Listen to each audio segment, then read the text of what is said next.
Well, welcome again to the Fine Watches podcast. This is episode 4 of season 2.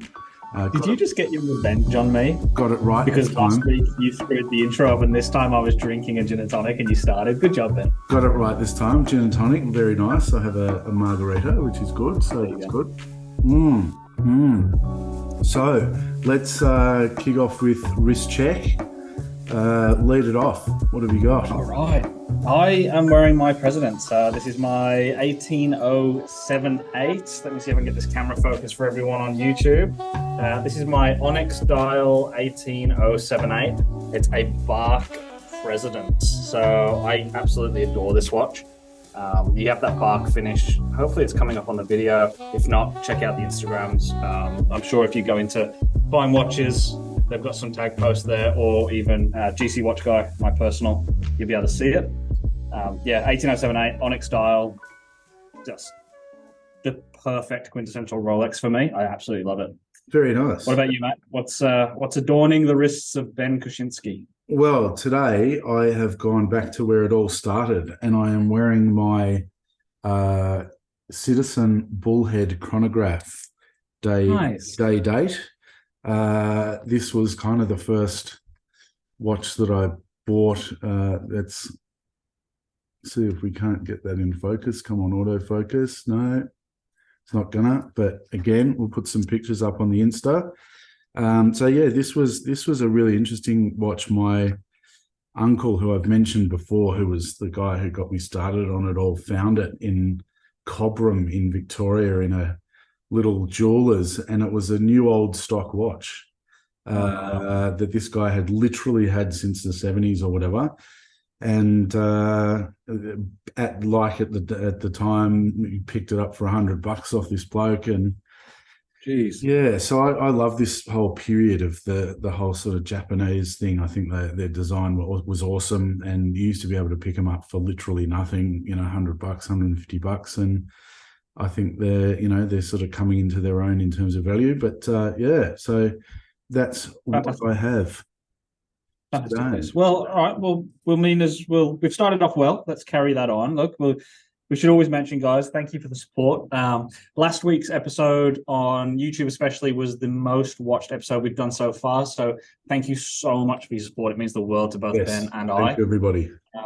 Again, if you haven't found the YouTube channel yet and you've been listening on Spotify, Apple Music, or wherever you get your podcasts, we are the Fine Watches Podcast on YouTube. Just search that in, the Fine Watches Podcast. You'll see us. Last week's episode, we did the $10,000 collection. We've had 5 or 6 watches, budget of 10 grand, and the views have been amazing. The support's been great. So thank you so much. And again, as always, like, subscribe. 5-star ratings really help with the podcast. Keeps us coming back for more. We absolutely love it, and we love hearing from you guys. So thank you so much for the support for last week.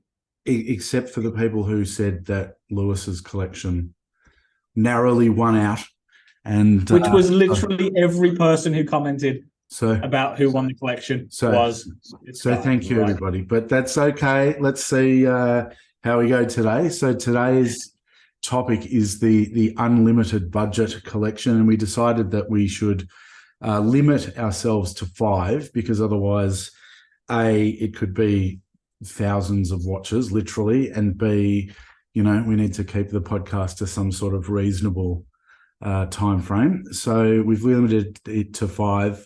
I don't know about you, but I have a couple of if I had to choose, but many. It's only one. It's only one had to choose. So I have so many. I whittled it down for the purposes of the conversation to just one either or. So that's good. So what happened this last couple of weeks for you? The last fortnight in watches. Any thoughts? Yeah. Well, so I think for me it has to be the new Girard-Perregaux Laureato Aston Martin green, and I think as of time of recording, so a little look behind the looking glass. It's Thursday afternoon now in Australia, so I think it was today/yesterday that was released or announced. I have a bit of a soft spot for the Laureato. I've had the blue 42 mil in my personal collection at a point in time. I really, really like what they've done with the Aston Martin collaborations and this new variation, having both the 42 mil and the 38 mil, I think is perfect. Sometimes the 42 mil Laureato on a baby wrist like mine can get a little bit big, but in 38, damn, it's gotten near perfect. So like, I really, really, really, really like that watch, and it stood out like dog's balls for me this week. I'll pay that one. I like that. For me, it was another little Kickstarter backing that I put in. So people would have heard of or seen the brand Xeric, Xeric. They do some really interesting face variations, some sort of retrograde stuff and whatever. But this one is a Mark II of a jumping hours watch that they did before. Think Uhrwerk in terms of how the face works. So the little hour and panning across the minutes. And for $1,000, not 50 for an Uhrwerk. I'm hoping that it's a nice little interesting wear. And so I've gone with the orange and grey for anyone who happens to have a look. And nice. That's a good buy, like, because that's one of the wandering hours, isn't it? It's not quite a jump hour. It's like a wandering hour where they rotate around. You are right. Rewind. Yeah. Ben's error of the podcast. It is indeed a wandering hour. So like the Uhrwerk, and they've sort of got four little arms, and it's sort of, they jump around, and it's going to be absolutely something very cool. So looking forward to seeing it. What was that brand? There's a Chinese brand, Atowak. Atowak did a lot of that stuff as well, didn't they, through Kickstarter? And they did really, really well. So that's Xeric are one of those cool brands that do a lot of the funky sort of ETA, Solida, mashup sort of collaboration movement, words, things. Yeah, and their designs are sort of, although this one is very, very overt, they've done a couple of really interesting designs themselves for the sort of time telling design and everything, which is really cool. So that's why I thought I'd give them a backing on that one. So thousands of your own hard-earned dollars. Well done. Indeed, well done. Indeed. So let's kick into the 5-watch unlimited budget collection. Yeah, the topic of the show. So, guys, Ben and I have won the lottery 5 or 6 times over in a day. And so we're going to basically do a Grail Watches only edition of the Fine Watches podcast. Build collections, 5 watches, no budget, no limits. What are the best 5 watches for your collection you can build? And I'm really excited to see how Ben's going to lose this one. He doesn't even have budget to win. I think it's... I kind of, when I was thinking about this, I kind of thought about, when money is absolutely no object, are you trying to create, and especially when you're limited to 5, are you trying to create like a practical collection? Are you trying to just get the most expensive stuff possible? Do you keep it vintage? So mine's pretty kind of all over the place, and I have chosen to include a watch. And this is my other all, because I just could not choose. That was, a practical everyday wear for even someone who has unlimited money. You kind of got to have something that you can wear every day and not worry too much about. And I thought I wasn't going to waste one of the 5 on a G-Shock. So I've throw a Tudor Black Bay 58 in here, I'm closing down. Like, that's it. Everyday wearing. Okay, wait. So the 2 that I was trying to toss up between was the white Snoopy 2016 Omega Speedmaster, which that I love. And, look, I think Speedmaster absolutely has its place in any collection, and that's a pretty special one. I love the fact that, Snoopy's kind of lying down on that left register. He's got the think bubble going, failure's not an option, which is kind of a cool thing to look at all the time.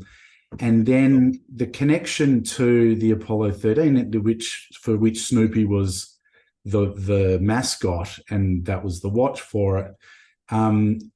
people may or may not know, but basically they timed a 14-second burn on their watches manually, which basically saved their lives and their spacecraft and all that. And there's a little sort of a indicator on the dial and a little thing that says, what could you do in 14 seconds?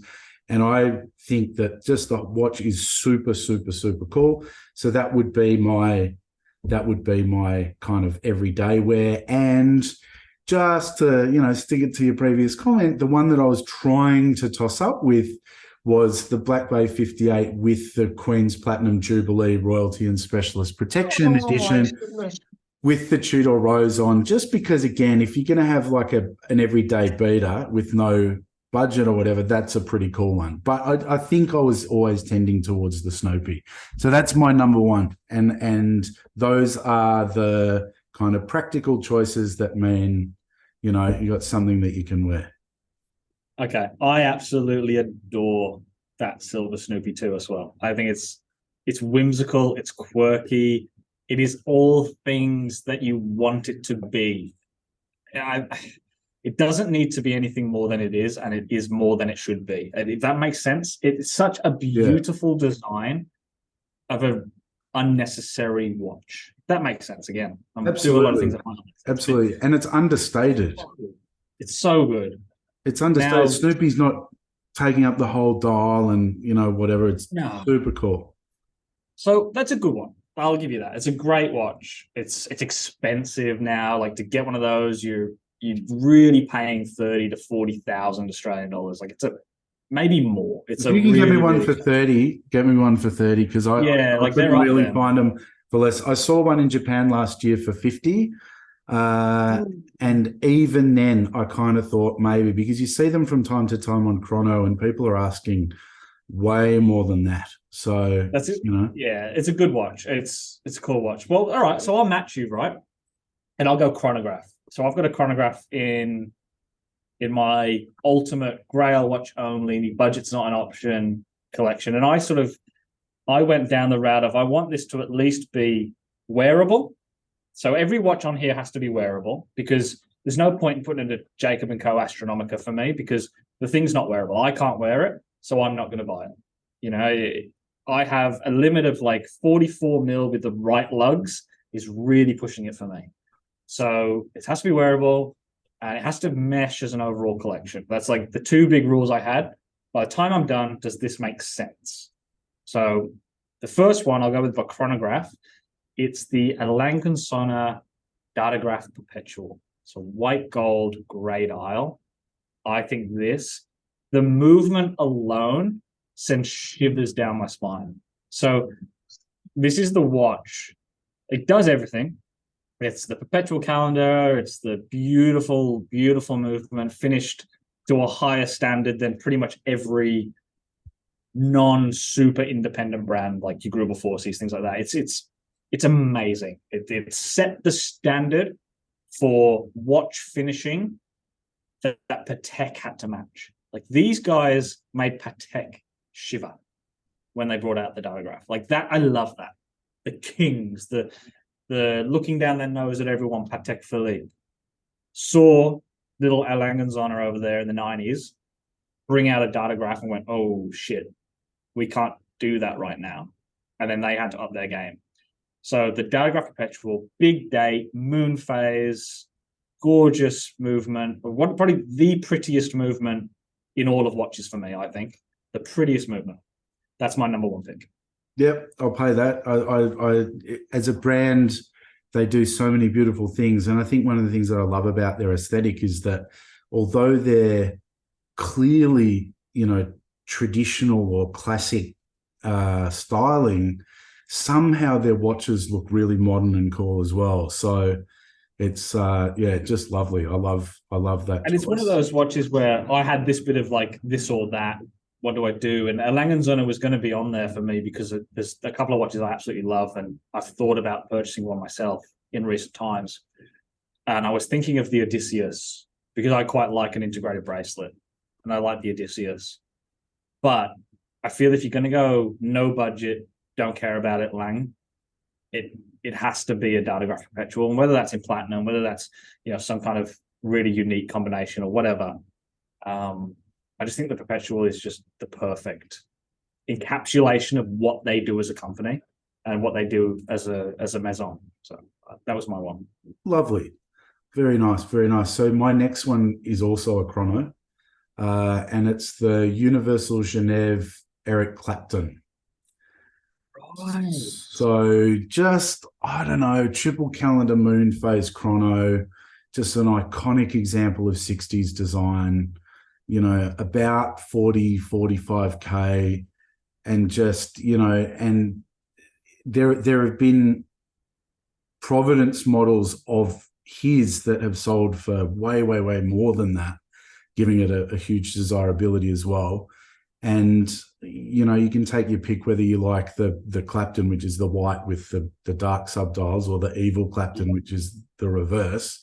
But yeah, that's my next choice. So something nice and vintage, but still wearable, and a super, super cool example of that mid-century vintage style. This is the watch that lies on the dial, right? It says it's a tri-compact, but there's 4 subdials. There's actually 4, yes, absolutely. Yeah. And it's got a moon. So your number 2 pick is a lie, is how we go with this. Not my lie. Speak to the people at Universal Genève. I will, but they're all probably dead. So I love this watch, actually. I'm with you. But then you've got a white dial Speedy with black sub-registers, or dark blue, and you've got a white dial Universal Genève with black sub-registers. No, Speedy doesn't have Speedy's dials are white still. Maybe we're thinking of different watches. So I'm thinking the one with Snoopy lying down, not the one. There's another one where there are dark subdials, but mine's all white.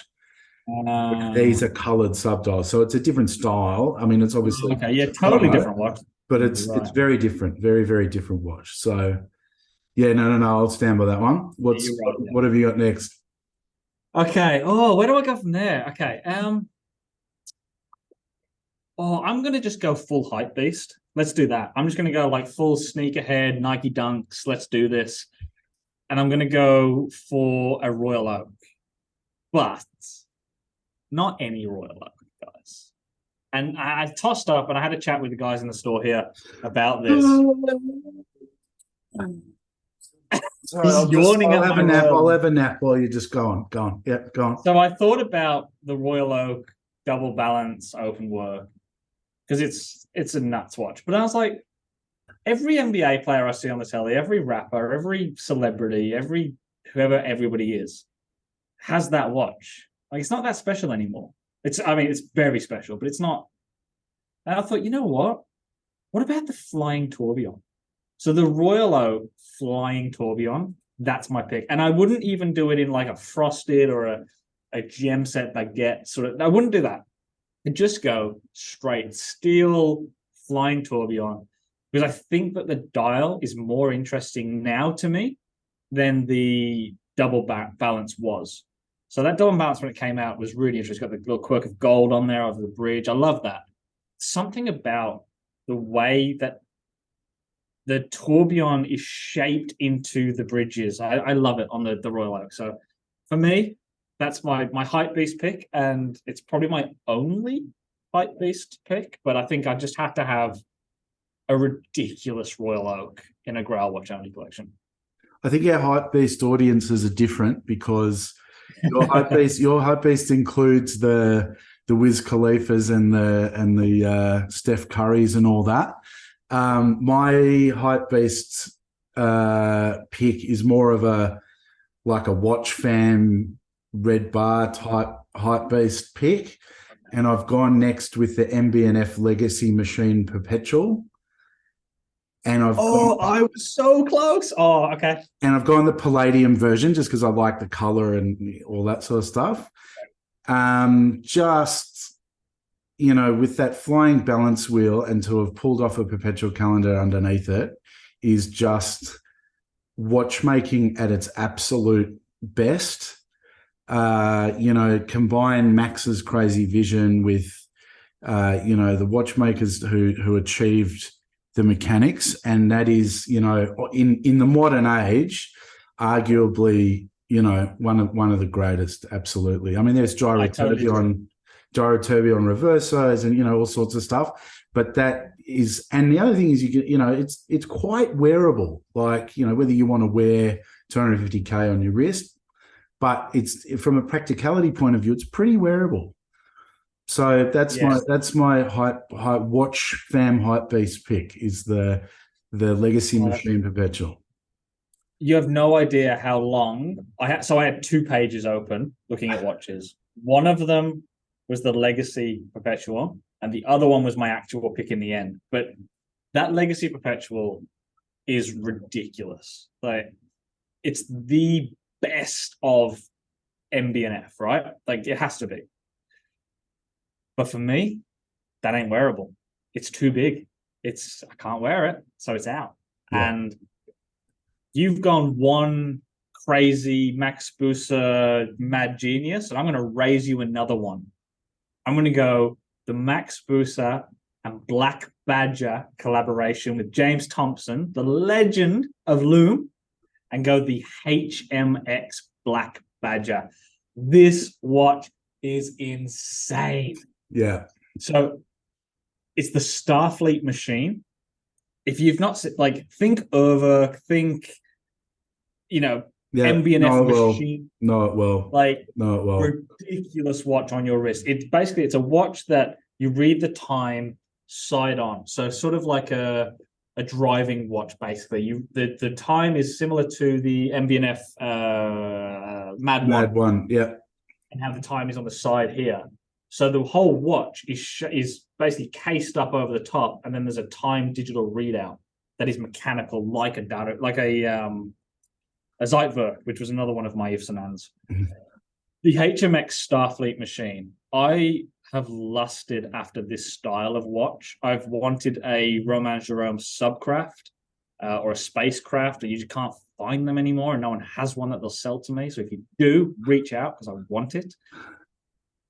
And then you add James Thompson's nuttery with Loom, and this thing is madness and brilliance encapsulated into a wristwatch. It's all loomed. The top of the case is all different colors of loom. Yeah. Oh, it's me in watches. This watch. I'd give it all away for this watch. It's that big. I'll echo what you said. Like, I think that if you place those two side by side, they each represent different factors of the best of MB&F. So one is that sort of crazy, creative, artistic, colors and bananasness, and then the Legacy machine is the desire to really push boundaries in terms of the mechanical horology bit. It's I totally agree. You can't go wrong with either one. And like I say, both these pages, this was the decision that pained me more than any of the other watch decisions I had when I was putting this list together. It was the Legacy machine or the HMX, but ultimately it came down to, I want a subcraft so bad. I want a spacecraft so bad. I'll never get an HMX. It's unobtainable, but I love it. I love it so much. Superb. So the next one, I'm going into the absolute stratosphere. I mentioned it last week. My next one is the Henry Graves Grand Complication. It's a pocket watch, so it's still a watch. But to me, that watch is, and to most watch pundits, like, that watch is the absolute all-time pinnacle of horology. It took 8 years from design and conception to make it. It has 24 complications. It's immensely beautiful. One of the things that I like about it is it's also a spite watch. Like, Graves did it to beat James Packard, who had the previously most complicated Patek. And just things like the night sky above his place in Manhattan. And it's so beautiful. And it's there's only one. There'll never, ever be another one. And there'll never, arguably, because of the way watches are made and everything now, there will arguably never be anything that comes even close to beating it in terms of what it is. It's just unbelievable to me. And for a cool $24 million US, you know, we need to win. That's one lottery win by itself, but, you know, unbelievable. That is just mind blowing. It is really cool. And so, like, listeners, viewers, if you're not sure, like, open another tab, have a look. It's a pocket watch, so it's completely useless in a modern day. So good job there.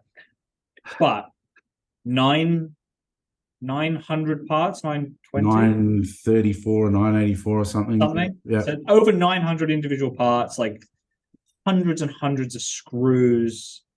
It's the work that's gone into making this thing is astounding. I agree. What are you doing with the pocket watch in 2023? What are you like? Come on, mate.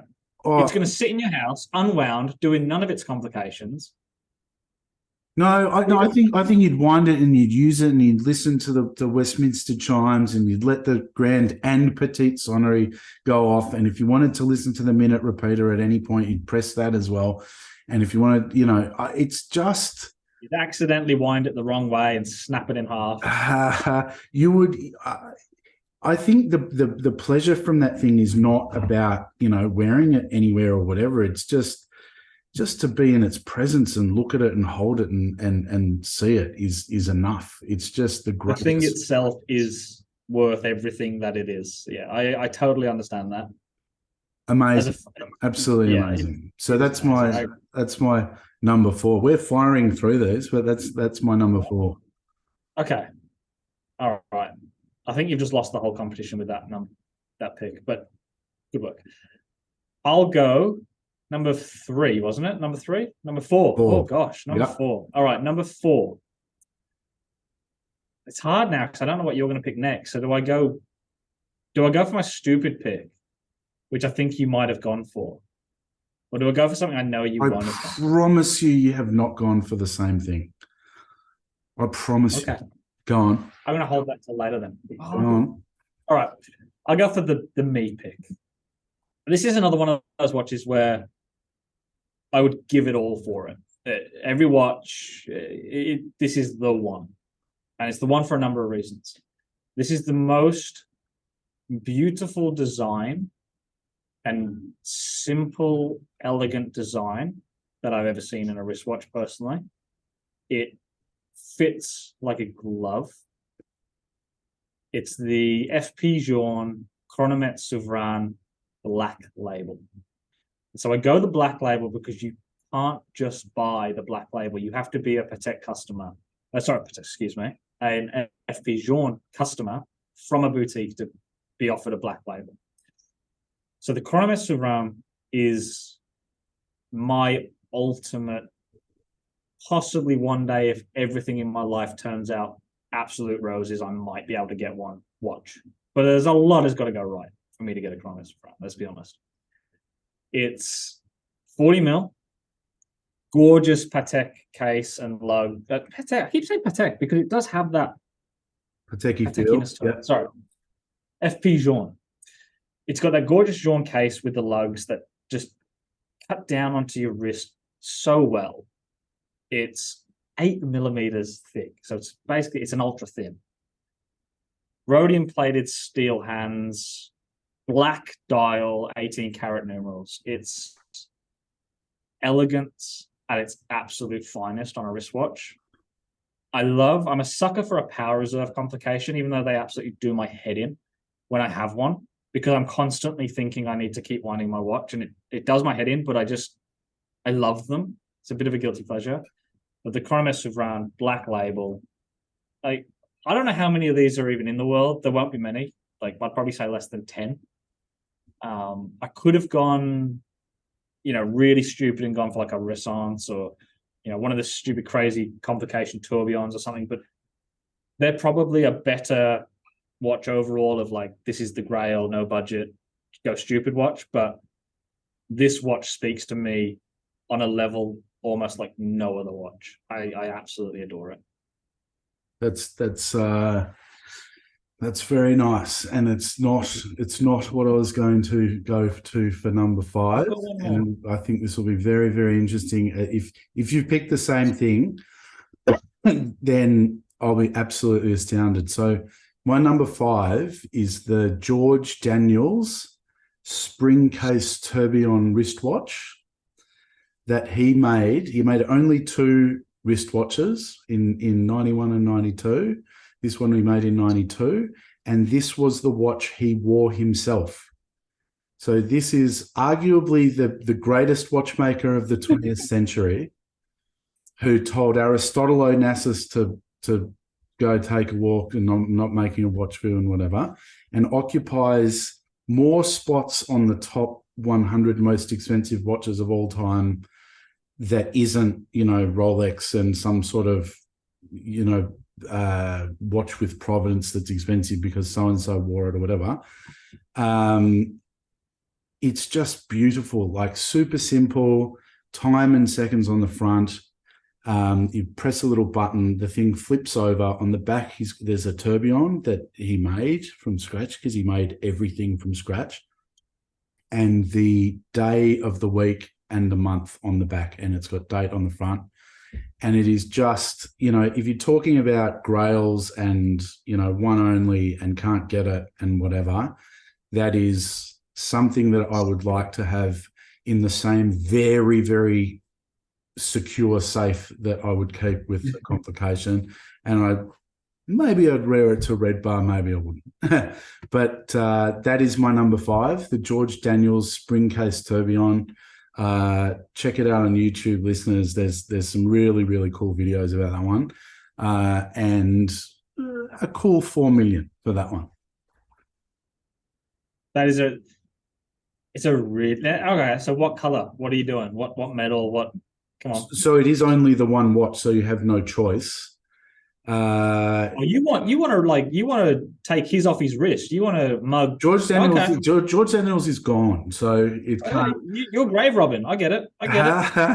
Picking people up and stealing their watches. It's sort of a combination of like a white alloy and a gold alloy, just magnificent. A one only, and not a piece unique or a only watch, something color, blah blah blah. Like, that is a watch that the greatest watchmaker of modern times made for himself. And when you have a look at it, you have a look at the structure of the tourbillon that he made and all of that, it is just mind-blowing, absolutely mind-blowing.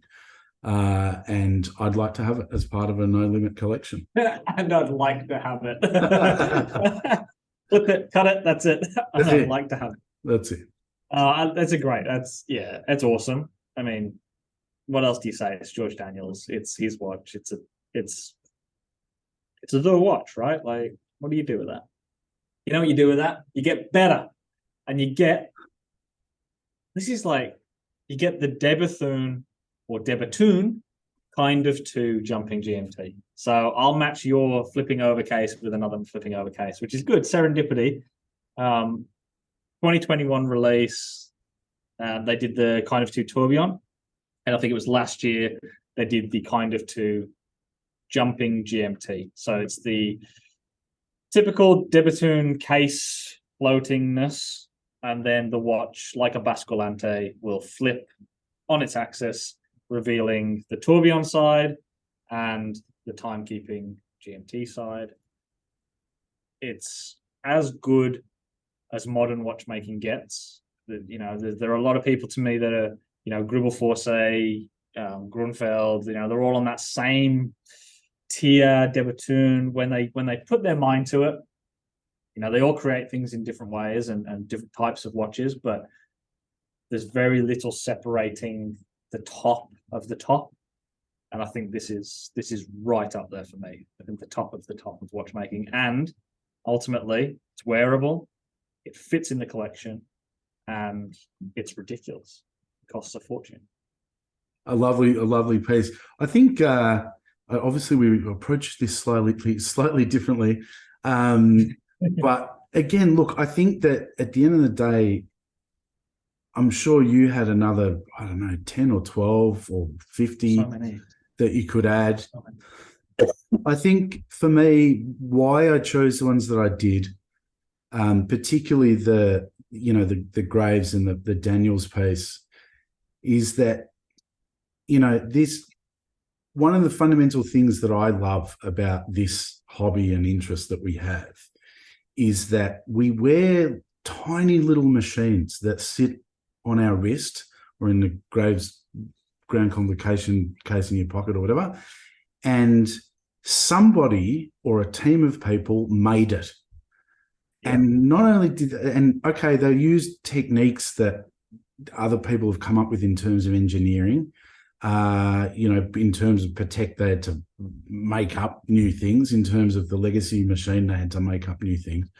And George Daniels, this is a guy who made improvements on all sorts of things that had been around for hundreds of years. And not only that, and this is where, for me, thinking about the 10 watches we've just mentioned, why I'd probably still, out of all of those, leaving the Graves complication aside, because that's just a folly of the first order. But why I'd go with this is simply that Daniels made it by himself from the start to the finish. Every other watch that we've mentioned, that both of us have mentioned, took a team of very talented people and, machinery and all this sort of stuff to make the thing. Whereas every George Daniels was metal and glass and leather, and then he did things to those materials and made a watch. And it's just, I cannot encourage the listeners more.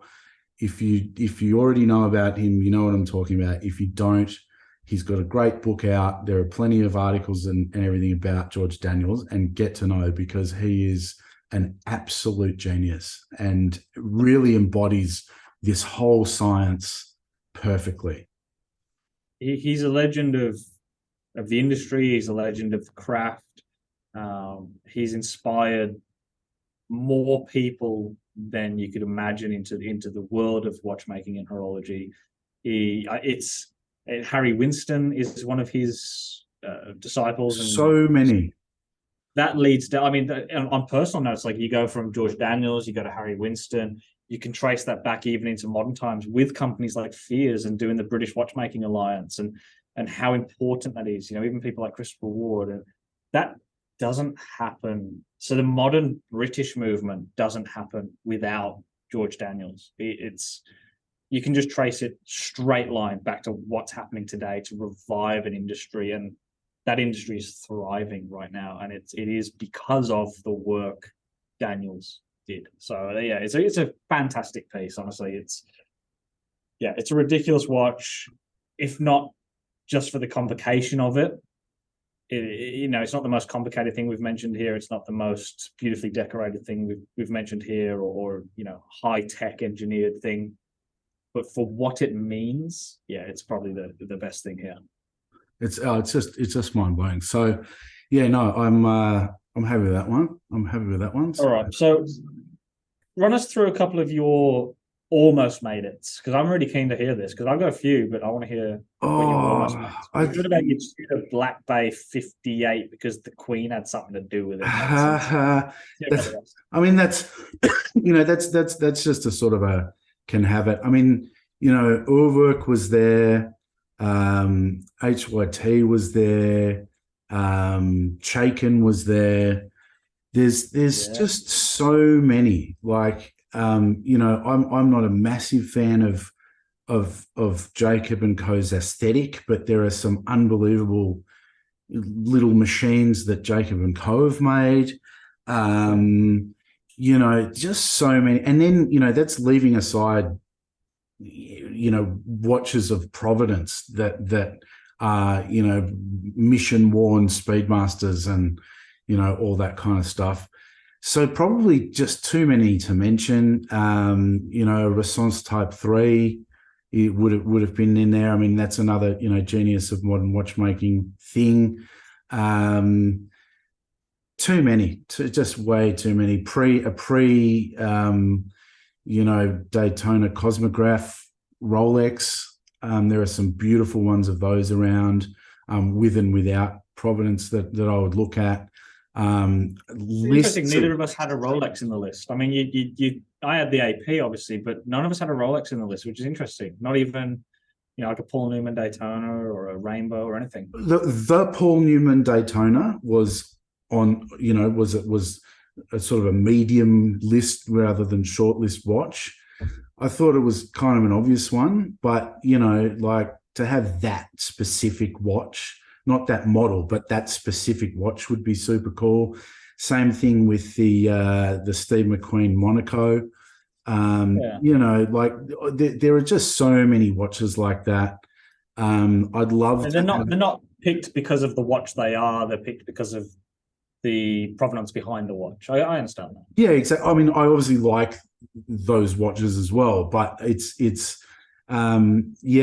just too many of sort of those provenance pieces. Look, I think for me that the reason that a Rolex wasn't on the list was simply that, as much as I comment on the market's view of Rolex more than Rolex as a brand or as its product, commenting briefly on Rolex's product is the designs and everything that make Rolex great and desirable. And okay, the Paul Newman has changed and that Daytona has changed and all that, but you can buy today their, in my opinion, greatest pieces, like the Submariner and the Daytona and just a day date Oyster. Like they were such a perfect product when they came out.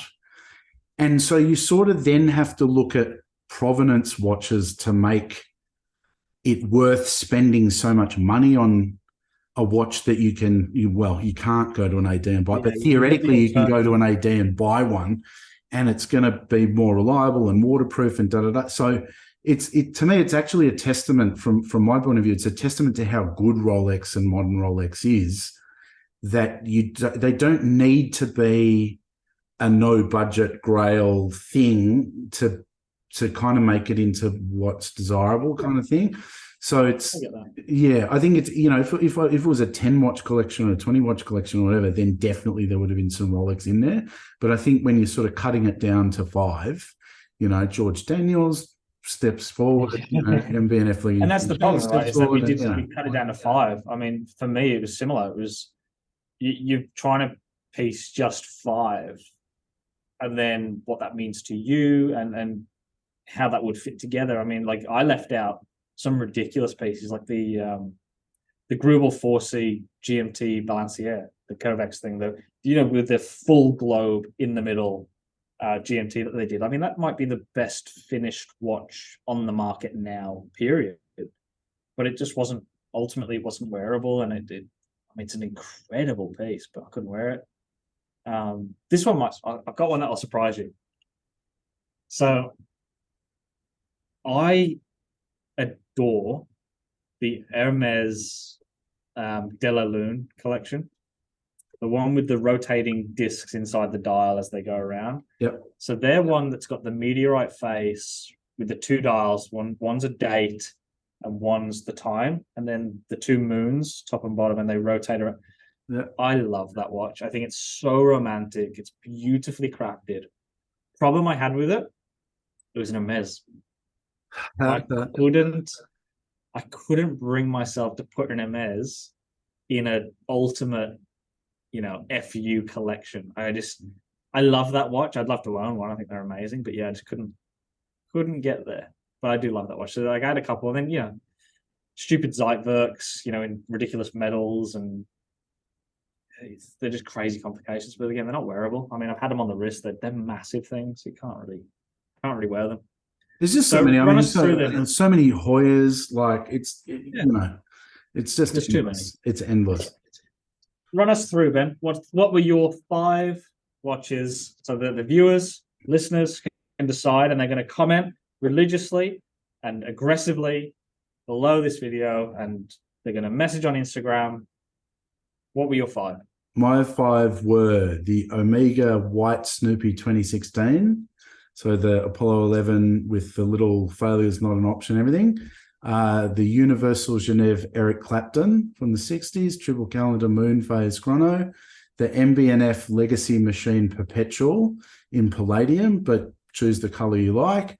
The Henry Graves Grand Complication pocket watch, and the George Daniels Spring Case Tourbillon. Yeah, fair enough. Okay. So I had the A. Lange & Söhne Datograph Perpetual with the Great R.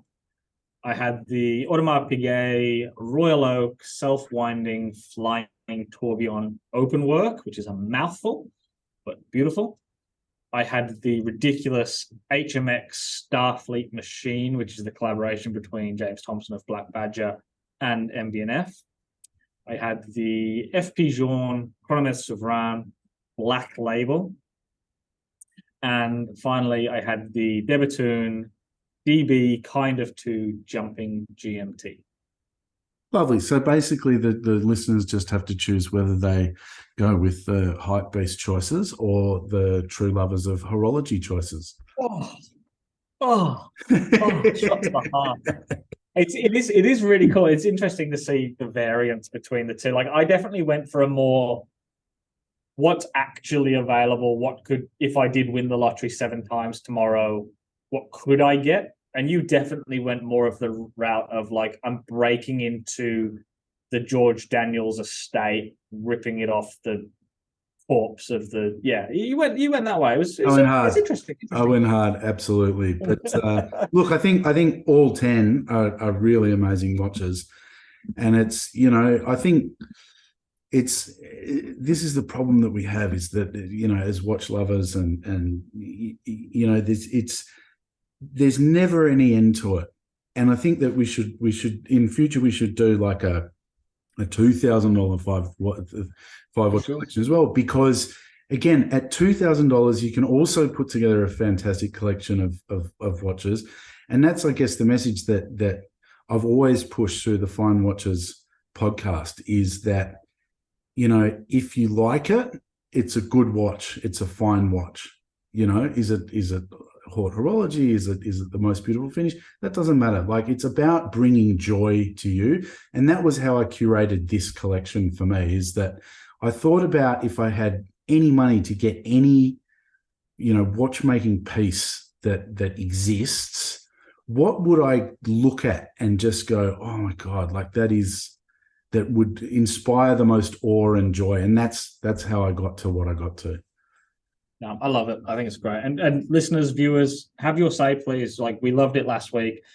Chuck in the comments, what's your 5 watches? If you could just spend any money, do anything, and get 5 watches, what would they be? And, maybe that is for you, not the, crazy complications we spoke about today. Maybe they mean something to you personally and you'd like that. Let us know. Again, let us know in the comments who won. And clearly we all know it's 2-0 Lewis. Like, comment, subscribe, review. If you like what we're doing, support us. We're loving doing this with you guys. And the support from last week's episode was just the perfect little boost that we needed and that we just love to see. So thank you so much from Ben at Fine Watches, myself at The Watch Dealers, and GC Watch Guy. Thank you so much for all your support. Indeed. And from us, Lewis and I, at the Fine Watches podcast, until next time, enjoy.